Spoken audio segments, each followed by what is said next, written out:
بسم الله الرحمن الرحيم. الرحمن علم القرآن خلق الإنسان علمه البيان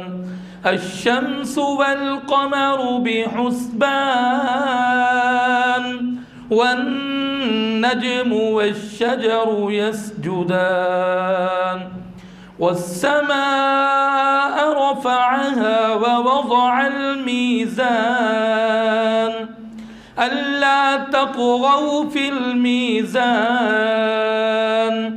وأقيموا الوزن بالقسط ولا تخسروا الميزان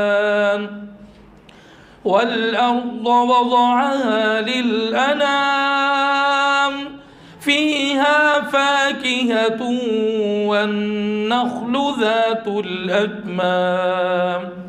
والحب ذو العصف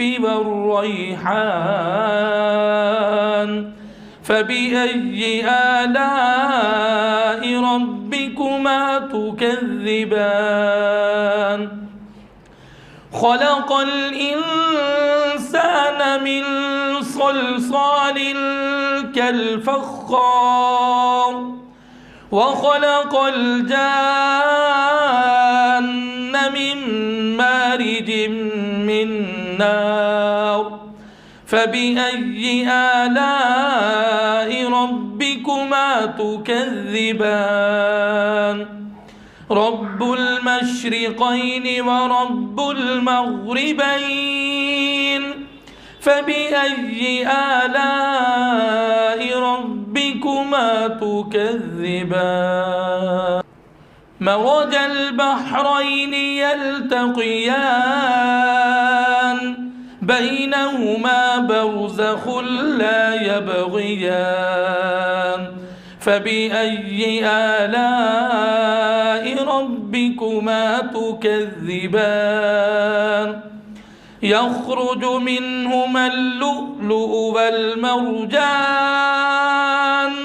فبأي آلاء ربكما تكذبان وله الجوار المنشآت في البحر كالأعلام فبأي آلاء ربكما تكذبان صدق الله العظيم.